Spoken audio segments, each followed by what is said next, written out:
4, a partir dos versículos 35 a 41, quando estaremos meditando num outro encontro de Jesus. O encontro de Jesus com os seus discípulos no meio de uma tempestade. E a gente vai falar um pouquinho sobre os momentos da vida quando nós somos desafiados a vivenciar fé, mesmo no meio das tempestades. A palavra do Senhor nos diz assim: naquele dia de tardinha, Jesus disse aos discípulos: vamos para o outro lado do lago. E então eles deixaram o povo ali, subiram no barco em que Jesus estava e foram com ele, e outros barcos o acompanharam. De repente começou a soprar um vento muito forte, e as ondas arrebentavam com tanta força em cima do barco, que ele já estava ficando cheio de água. Jesus estava dormindo na parte de trás do barco, com a cabeça numa almofada. E então os discípulos o acordaram e disseram: Mestre, nós vamos morrer. O Senhor não se importa com isso? E então ele se levantou, falou duro com o vento e disse ao lago: silêncio, fique quieto. E o vento parou e tudo ficou calmo. E aí ele perguntou: por que vocês são assim tão medrosos? Vocês ainda não têm fé? E os discípulos, cheios de medo, diziam uns aos outros: que homem é este que manda até no vento e nas ondas? Algumas vezes o Senhor permite que a nossa fé seja provada para que nós possamos vivenciar aquilo que aprendemos a respeito da fé e possamos experimentar a fé. O reino de Deus é testado, aquilo que nós cremos a respeito do reino de Deus é testado no dia a dia da nossa vida, no meio das nossas experiências e das nossas batalhas e das nossas tempestades. E de uma maneira ou outra, a minha fé e a sua fé hão de ser testados. De alguma maneira, a nossa fé vai ser testada diante dos desafios que nós temos na frente de nós no dia a dia da vida. E eu queria olhar para alguns dos desafios que certamente você vai ser testado. O primeiro deles é o mais natural desse texto. É o desafio das circunstâncias. Quem não vive tempestades em determinados momentos da vida? Não é verdade isso? Quem não vive? Uma tempestade de uma enfermidade, uma tempestade de um problema financeiro, uma tempestade de um problema familiar, uma situação que a gente não consegue compreender que está acontecendo com alguém que nós amamos muito. Quem não vive uma tempestade? E talvez as tempestades da vida sejam um momento no qual a gente tem que experimentar e vivenciar a fé. O segundo desafio retratado nesse texto é o tumulto provocado nos nossos corações pelos sentimentos. O dormir de Jesus em meio à tempestade era certamente irritante. Não é verdade? Eu tenho uma maneira de lidar com situações de conflito um pouco esquisitas, né? E minha mulher fica brava com isso. Muito brava. Eu acho que eu a irrito.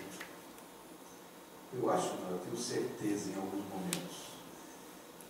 Nós estávamos recém-casados, morávamos numa casa no fundo de uma outra casa, tinha uma goteira naquela casa, e a casa era estucada. Não se usa mais hoje estuque, né? Mas vocês que são mais antigos sabem o que é estuque.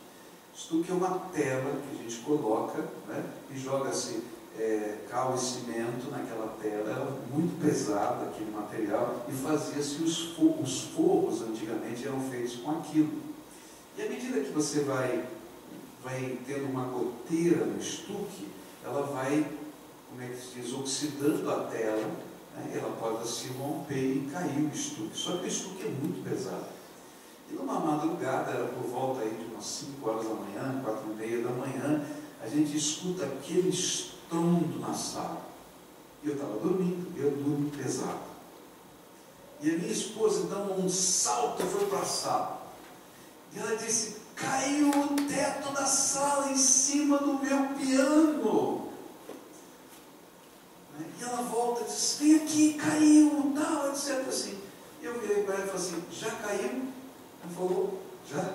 Então vem aqui dormir que depois a gente acorda para limpar a sala. Ela queria me jogar pela janela, ela queria fazer qualquer coisa, né? Nessa hora que a gente está ansioso, nessa hora que a gente está passando por luta, né?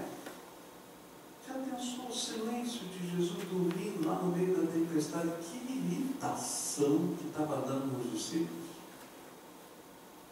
E eles vão lá, acordam Jesus. Jesus, não vão morrer. Se eles falassem só isso, talvez eles quisessem até salvar a vida de Jesus. Não, mas aí vem o complemento. E o Senhor não se importa. Alguns momentos, Deus trabalha como esse cenário que está aqui. Você já orou ansiosamente buscando uma resposta de Deus e Deus demora a responder? Eu já orei assim. E aí, alguns momentos que a gente diz assim, que a gente ora e Deus fala na hora, assim, pronto, resolvido, está acabado, mas tem algumas situações na nossa vida que a gente vai buscar a face de Deus, a gente quer fazer a vontade de Deus, do jeito de Deus, e Deus não fala, Ele espera, ou Ele simplesmente não fala. E aí, parece que esse silêncio, nessa hora mais escura, dá-nos a impressão de que o Senhor não se importa com a gente, com a dor, com o problema, com os sentimentos.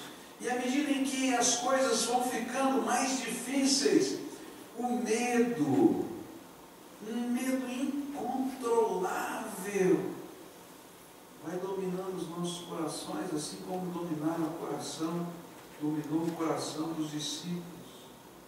E aí se mistura tudo e vem um turbilhão nos nossos sentimentos. E eu quero dizer para você que no meio do turbilhão dos sentimentos da nossa alma, sempre há um desafio na nossa fé. E esse, por exemplo, foi o desafio na vida de Elias.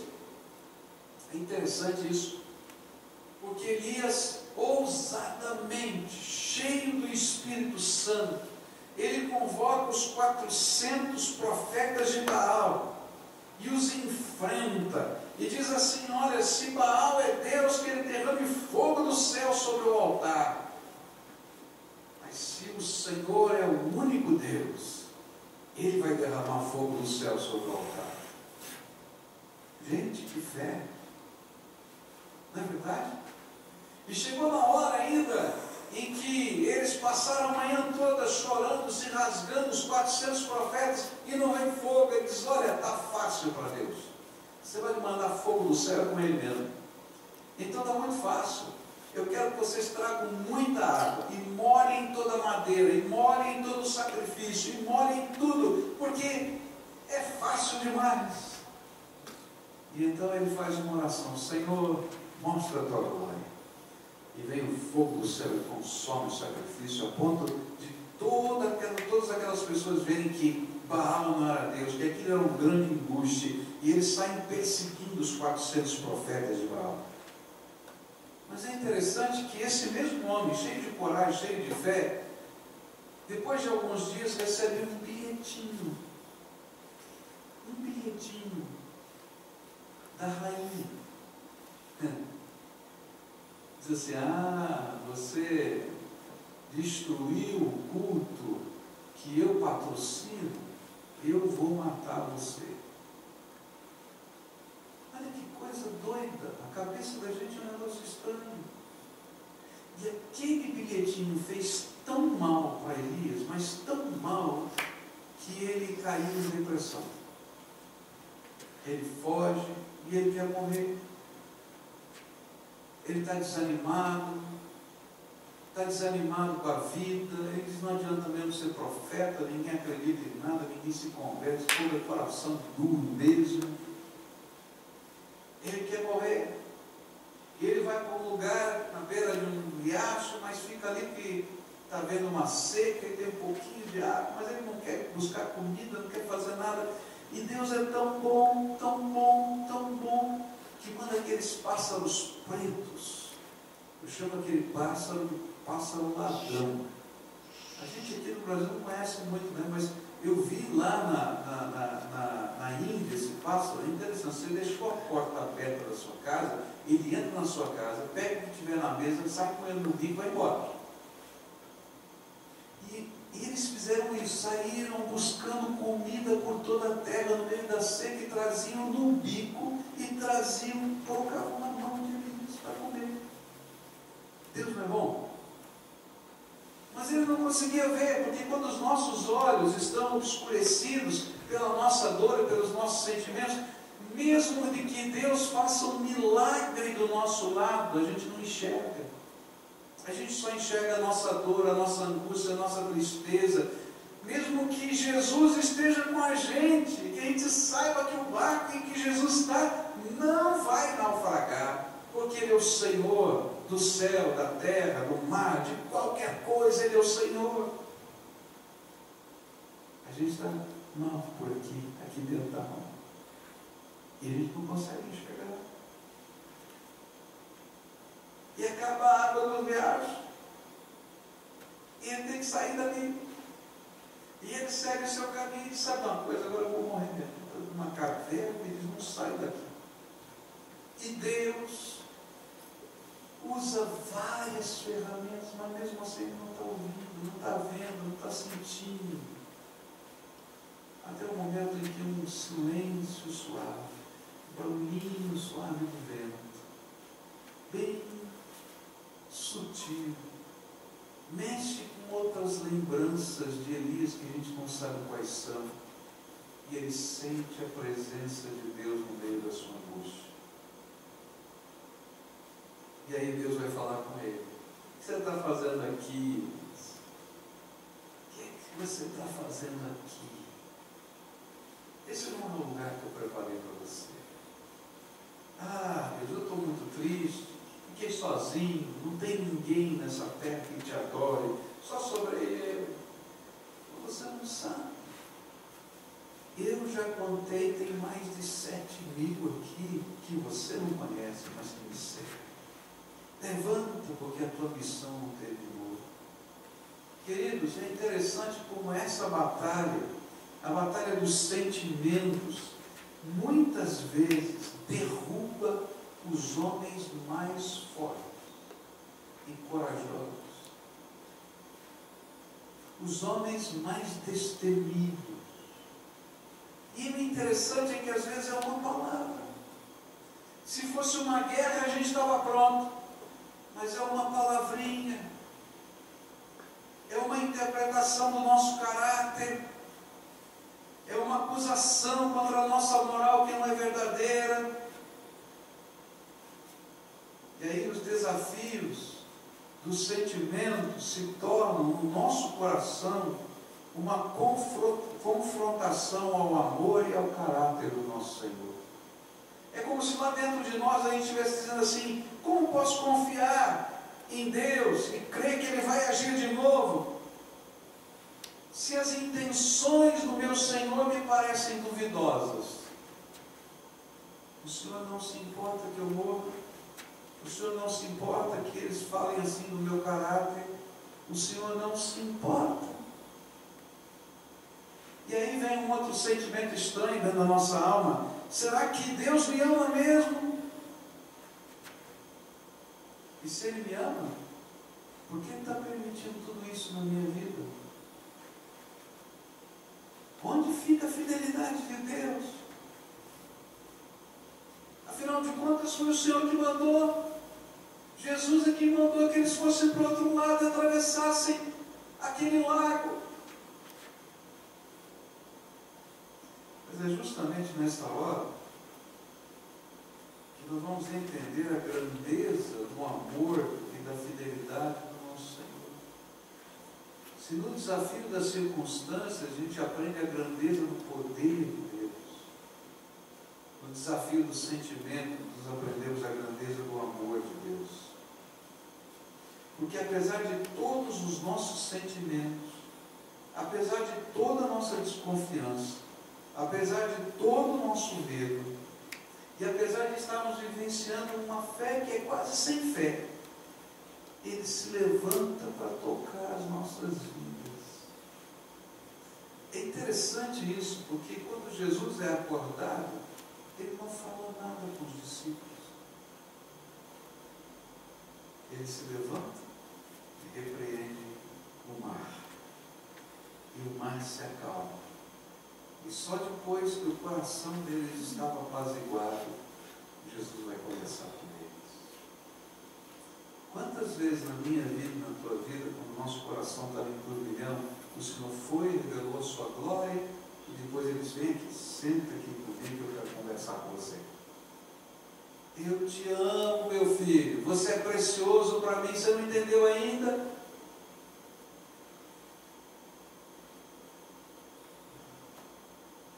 Há uma coisa que Satanás gosta de fazer, é tirar de nós o cinturão da fé, da armadura de Deus. E toda vez que ele tira o cinturão da fé, a armadura inteira cai. Por isso, muitas vezes ele toca a nossa alma nos sentimentos. Leia lá o Gênesis, você vai ver que é exatamente isso que aconteceu com Adão. Você não pode comer de todos os frutos que estão aqui no jardim, não. Eu posso de todos, menos esse. Por quê? Porque no dia que eu comer, certamente vou morrer. E aí Satanás diz assim, não, você não vai morrer, é que os seus olhos vão se abrir. Você vai conhecer o bem e o mal. E você vai ser como Deus, que vai ter essa capacidade de discernir o bem e o mal. E ele semeou no coração da mulher, no coração do homem, esse sentimento. Será que Deus não quer que eu cresça? Será que Deus não quer que eu seja feliz? Será que Deus não quer que eu seja... E quando eu começo a duvidar das intenções de Deus para comigo, eu entro em desespero na minha alma. Eu quero dizer para você que a sua fé está sendo confrontada com as dúvidas do seu coração. E a maneira de a gente vencer essas dúvidas do coração é trazer à memória tudo quanto Deus já fez. Olha, toda vez que eu estou entrando em parafuso, em angústia, porque como eu, você também, você e eu, nós somos semelhantes, nós somos de carne e osso. Eu passo por crises como você passa por crise. Mas toda vez que eu estou no meio dessa crise, eu preciso trazer à minha memória o que Deus já fez. Quantas são as marcas do amor de Deus na tua vida? Quantas vezes o Senhor foi lá no meio da tua angústia e recolheu as tuas lágrimas? Quantas vezes Ele te visitou pessoalmente, com o seu Espírito? Quantas vezes Ele foi à sua frente? Ele não mudou. Ele continua sendo o mesmo.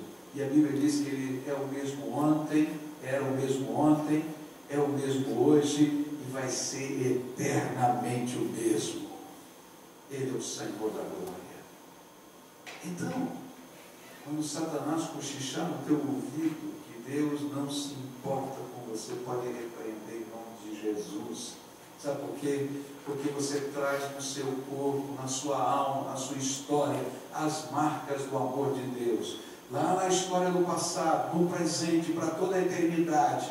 Um dia você vai vê-lo face a face. Sabe de uma coisa? Por toda a eternidade ele vai ter um corpo semelhante ao que você vai ter. Porque aquilo que ele fez se tornou irreversível. Ele encarnou só por tua causa. Você quer uma marca do amor dele por você? Durante toda a eternidade você vai colocar as mãos nos buracos das mãos, dos pés e no lado. Para toda a eternidade. Ele traz as marcas do amor que Ele tem por você. Você traz as marcas do amor que Ele tem por você na tua alma. Ele é o Senhor da nossa vida. Bendito seja o nome do Senhor. Para que eu estou dizendo tudo isso? Eu não sei o que você está vivendo. Talvez a sua fé esteja sendo desafiada no meio das circunstâncias. E eu creio num Deus que intervém nas circunstâncias poderosamente. Você crê nisso? Eu creio até que você tem marcas disso na tua história, não tem? Talvez você esteja vivendo um tempo em que você esteja trazendo hoje uma batalha mais complicada do que as circunstâncias, dos sentimentos. Está doendo, está machucado. Nessa hora a gente tem que lembrar tudo quanto Deus já fez na nossa vida. E a gente vai invocar a presença restauradora de Jesus no nosso coração. A gente vai pedir que a glória dele se manifeste na nossa fraqueza. A gente vai pedir que o amor dele se revele outra vez, curando as feridas da sua alma. Tem gente que está doente porque as feridas da alma estão tão laceradas, sangrando, que não consegue viver, não consegue levantar da cama, não consegue trabalhar, não consegue ser feliz. Hoje eu quero que Jesus toque essas feridas aí na tua alma, para ver uma transformação, assim como Elias foi tocado dentro da caverna e foi transformado. E deixar aos pés de Jesus as circunstâncias e a nossa dor. Porque, querido, pensa bem, se você ficar acordado ou se você dormir,